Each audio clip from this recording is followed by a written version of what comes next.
ABC 10 News at 11 starts now.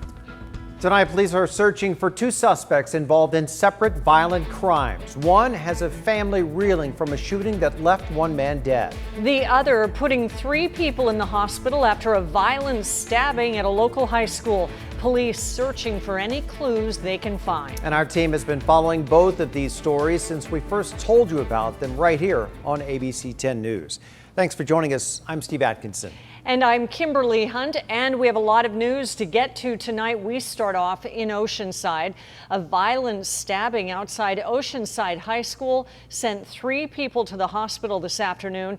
Police say their suspect is still wanted tonight. Our ABC 10 News reporter Laura Acevedo shows us why police think those involved knew each other. The stabbing happened just minutes after school in this parking lot just behind this fence.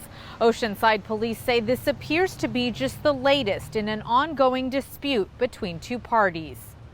3 people went to the hospital Monday afternoon after a stabbing just outside Oceanside High School. A parking lot on the campus was blocked off for hours while detectives investigated. I'm just really surprised about why people would do that. Police say it all started just before 3:30 when a 17-year-old male student stabbed 3 people. One student was injured in her mouth. Another woman who wasn't a student was stabbed in the stomach, rushed to the hospital with life-threatening injuries. A third person, a man believed to be walking by at the time of the incident, was stabbed in the arm. I was shocked because you wouldn't think that this school would have anything serious like that. That just doesn't happen here. While detectives investigated an altercation between 2 parents. Some parents that don't get along with other parents, were in the area and they kind of got into it a little bit. So we needed the officer was here to kind of keep everybody separated. Word of the stabbings traveling quickly on campus. Parents and students were notified via email. These freshmen shocked to hear what happened. This doesn't happen at all. Just fights in general at the school just don't happen.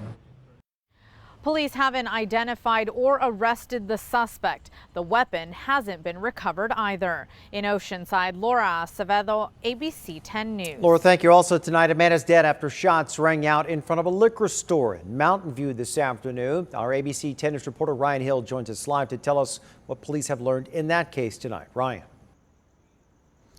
Investigators are still searching for answers after a man is gunned down in broad daylight in an area with plenty of homes and businesses. But what we know so far is that an altercation happened and then shots were fired by a car that police are looking into as being described as a light-colored car that drove down Ocean View Boulevard. We heard a pop, pop, pop, pop, pop sound. Did not know what it was. Those piercing pops heard by Lillian Moss at a veterans nonprofit on Ocean View Boulevard were gunshots just after 3:30 Monday afternoon. San Diego police say a man was shot after an argument in front of Mike's Liquor Market. Investigators say it appeared a light-colored car drove up. Shots were fired and then it took off down the street. What I saw was a black young male lying on the ground. Police are telling ABC 10 News CPR was done on the man before he was taken to a hospital. The first gentleman here had some pretty severe injuries. Unfortunately, he succumbed to his injuries. As police scour the street for clues, investigators aren't taking anything off the table as to why bullets started flying. We know that there are people that were here that know what happened, know who did it, and we'd certainly like to listen to what they have to say. Hoping people come forward to help close the case on this homicide. I can understand why people wouldn't want to stick around. There's bullets flying. I wouldn't want to stick around either. But once they get to a place of safety, once they have information, it's super important that they work with the police department. We want to work with the community, and we certainly want the community to work with us. Investigators say that people who have information and do want to come forward can remain anonymous. Investigators also learned that there was a second person who was injured in this situation. They were taken to the hospital, or they took themselves to the hospital rather. They did not have any life-threatening injuries. They're asking anybody who is in that area, they estimate about a group of 20 or so, to please come forward with any information that they have. Ryan Hill, ABC 10 News. Ryan, thank you. A San Diego police officer is out of a job tonight. The department tells ABC 10 News that Jonathan Lucas has been terminated following an investigation into an offensive social media post in 2020. The post shared on Instagram reportedly mocked a memorial dedicated to a robbery suspect who died after Lucas and his partner opened fire on him. Lucas was suspended without pay almost 1 year ago after Police Chief David Nislight promised an investigation. Earlier this year, the department determined that he had violated policies by sharing that image and promised there would be disciplinary action. Local hospitals say this latest surge in COVID is taking a toll on their staff. Today, Sharp, UC San Diego, Scripps, and Rady Children's Hospitals had a virtual meeting to update the situations they're seeing. They say this surge is harder on the staff because they're being put at risk by patients who chose not to get the COVID vaccine. To the point now where some of our staff are actually getting paid higher than the physicians on this team just because we have to pay so much to even get them to work a shift. Before, they would work double time, extra time, just because they thought they were doing the right thing. Now they're tired and there's a vaccine. 90% of our patients are unvaccinated. So you can see why they may not feel like wanting to pick up extra shifts now when there was a choice available. They say the county should consider an indoor mask mandate and proof of vaccination for indoor activities. Almost half of adolescents in America are fully vaccinated. The CDC says about 46% of all 12 to 17-year-olds have gotten the shot. And they say they have even younger company soon. Pfizer says its latest trial of the COVID-19 vaccine for children ages 5 to 11 showed it's safe and generated a robust antibody response. The company says it plans to submit to the U.S. Food and Drug Administration for emergency use authorization. Following up on that, Pfizer says its tests show the COVID vaccine is safe for children 5 to 11 years old. It will now be up to the FDA to make that final determination. Now, one of the doctors on the FDA panel is Mark Sawyer from Rady Children's Hospital. He joined us live on ABC 10 News this morning, and Dr. Sawyer says that approval for children would be a big step. We'll have to see the details of that data, just as with all other vaccines. But I think kids do need to get vaccinated if we're going to get out of this pandemic and get kids back to school and back to their normal activities. The vaccine is the best thing we can do.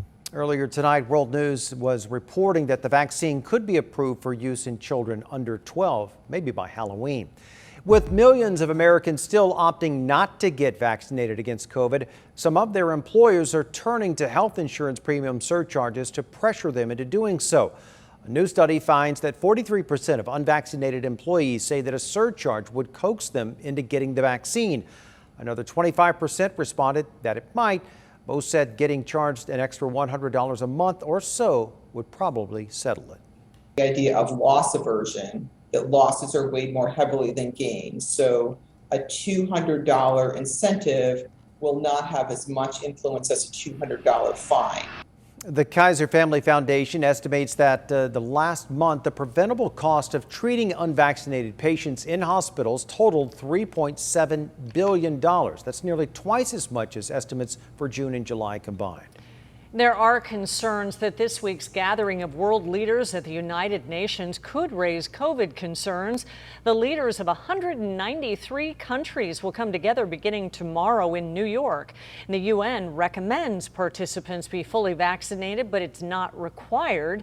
And Brazil's unvaccinated president is expected to give the opening speech. The U.S. suggested some leaders should participate virtually. It doesn't appear anyone chose that option. Tomorrow marks Joe Biden's first address to the UN as president. President Biden is expected to try to rally support for all countries to work together to tackle major world issues, and this includes the coronavirus pandemic and climate change. Two families are in mourning tonight after their loved ones who were battling the Dixie Fire died from COVID. Cesar Sáenz and Jose Calderon, they were both water tending operators for Brindis Fire Water. The men were battling the Dixie Fire, which ravaged through a portion of Northern California.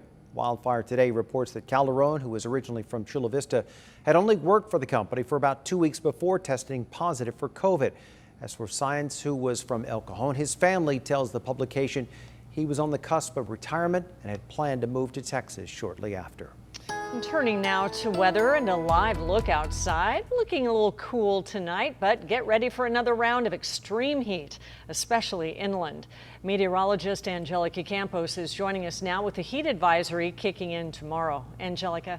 Hi, Kim. Let me show you what's happening, why we're talking about heat once again. It was nice and cool over the weekend, but that is quickly changing. The winds out of the east are already having an impact in our mountains, and the deserts are actually cooling down about 1 degree cooler. It is warmer in Warner Springs, Ramona, Julian, Alpine, averaging about 4 to 6 degrees warmer tonight than it was last night. Still cool, still pleasant, but that is going to be changing during the day tomorrow. The heat advisory will begin at 10 a.m. until 8 p.m. Wednesday night.